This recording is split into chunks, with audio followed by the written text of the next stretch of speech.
All right, movie fans. Buckle up, because we are diving headfirst into Rob Zombie's 2007 Halloween. A remake, yeah. But Zombie doesn't just retrace Carpenter's steps. He takes this iconic figure, Michael Myers, and, well, he makes us confront Michael's beginnings. Okay, so we're talking origin story, Yeah. really digging into the psyche of a horror icon.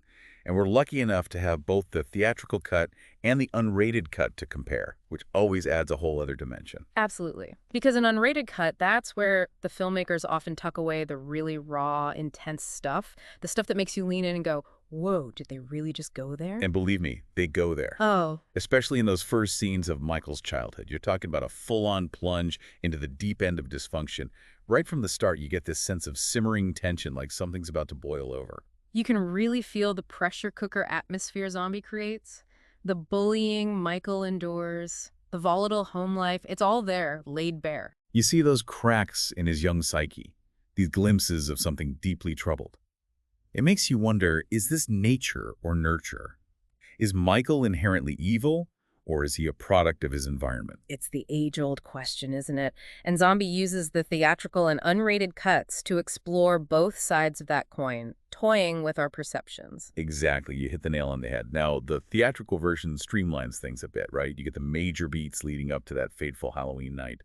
But the unrated cut, that's where Zombie really peels back the layers, especially when it comes to Michael's family. We see the full extent of the abuse Michael suffers at the hands of Ronnie, his mother's boyfriend. It's tough to stomach, no doubt, but it adds this whole other layer of complexity to Michael's story. You can't help but feel a twinge of, I don't know if it's sympathy, but understanding maybe? Like seeing that level of dysfunction, it makes his later actions, well, not excusable, but you start to see how that seed of rage was planted early on. And that's amplified in the scenes with his mother, Deborah.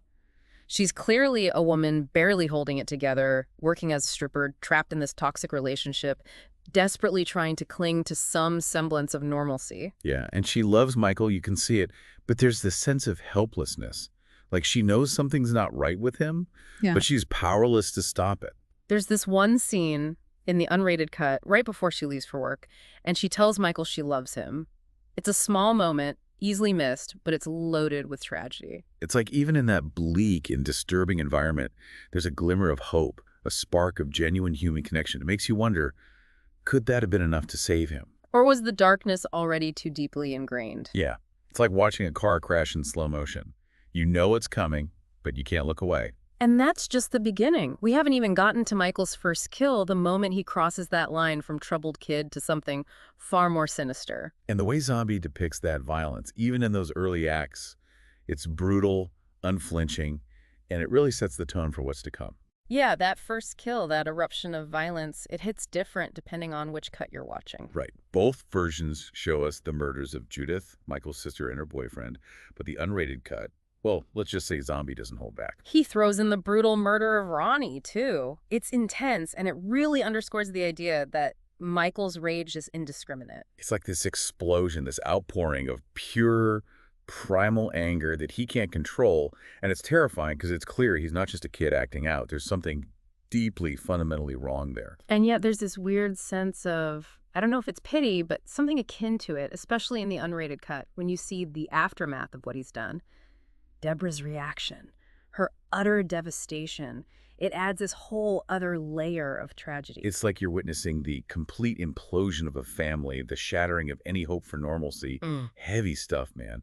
And it really sets the stage for Michael's time at Smith's Grove, where we see him go from this chaotic, violent home life to the sterile, controlled environment of a mental institution. One extreme to the other. And within those stark walls, he encounters a figure who will become central to his story, Dr. Loomis. Oh, man. Malcolm McDowell as Loomis. Genius casting. You see that struggle in his eyes, the way he's simultaneously terrified and captivated by Michael. He knows he's dealing with something dark, something profoundly disturbed, but instead of shying away, he's drawn to it. It's like Loomis sees Michael as the ultimate puzzle, the embodiment of pure evil. And those therapy sessions they have, Yeah. electric. It's like a chess match, right? Each one trying to outmaneuver the other. Yeah. And then you've got Deborah still clinging to the hope that her son can be saved, that there's some good left in him. Her visits, especially in the unrated cut, are haunting.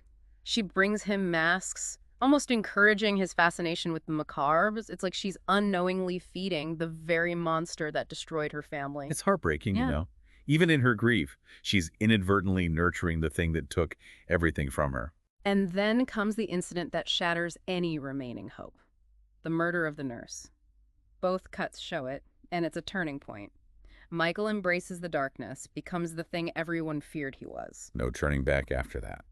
The boy is gone, replaced by something cold, calculating, and utterly terrifying. And what's Zombie doing while all this is going down? He's introducing us to Laurie Strode and her friends. Juxtaposing Michael's descent into darkness with these glimpses of youthful innocence, everyday teenage life, it's a stark contrast that makes the horror that much more impactful. And you know what I appreciate about what Zombie does with Laurie? She's not just another disposable slasher flick victim. She's got depth, she's got friends. You get a sense of who she is outside of being Michael's target. Exactly. Their normalcy, their youthful energy, it heightens the tension because you know something bad is coming. You just don't know when or how. And Zombie masterfully builds that suspense, scattering these little clues, these subtle hints that Michael's out there watching, waiting. Like that scene with Ken 4 at the truck stop. Right. It's such a quick moment, easy to miss, but it's brilliant. Even seasoned horror movie veterans aren't safe in Zombie's world. It's a nod to the original while also being this stark reminder that danger can lurk anywhere, anytime. Nobody is safe. And then, bam, Michael escapes and makes his way back to Haddonfield. But here's where Zombie's film takes this really interesting turn. It's not just about Michael offing a bunch of teenagers. It becomes this exploration of, like, the ripple effects of trauma and violence. And the audience is hit with a major curveball when we learn that Laurie, Michael's primary target, is actually his long-lost sister. Talk about upping the stakes. Right. Suddenly, it's not just random slashing, it's personal. And it makes you question everything you thought you knew about Michael's motives. Is there some warped sense of family connection driving him? Or is it more about wanting to obliterate any reminder of the family that, in his mind, abandoned him? It's one of the things I love about Zombie's take, you know? He doesn't give you easy answers, leaves you wrestling with these uncomfortable questions long after the credits roll. Which brings us to something else that sparked a ton of debate, the violence. It's a lot. Oh yeah, Zombie does not shy away from the gore. But you know what? I think it serves a purpose here. It's not gratuitous, not entirely anyway. It's about showing the rawness of Michael's rage, the brutality of it. It's about making you feel something, even if that something is completely repulsed. Absolutely. It's about getting under your skin, making you experience the horror on a visceral level. You're not just watching violence, you're almost feeling it. Exactly. It's like Zombies saying, this is the face of evil. Look at it, Yeah. even if it makes you want to turn away. And you know that in-your-face approach isn't for everyone, but it's part of what makes this film so fascinating, so divisive. Some people praise Zombie for taking risks, for pushing boundaries, others, not so much. But love it or hate it, there's no denying that Zombies Halloween left its mark on the horror genre. It got people talking, debating, arguing. And isn't that what a good horror film should do? Stay with you long after the lights come up. Absolutely. It's a film that demands to be discussed, dissected. It's brutal, it's thought-provoking, and it definitely doesn't hold back. A worthy addition to the Halloween franchise in its own right. Couldn't agree more. So there you have it, folks, our deep dive into Rob Zombie's 2007 Halloween. We'd love to know what you think. Did you find it terrifying? Disturbing? Brilliant? Head over the comments and let us know. And if you're hungry for more deep dives into the world of horror and beyond, don't forget to like and subscribe. We'll be back soon with another cinematic masterpiece to unhack and dissect. Until then, happy viewing.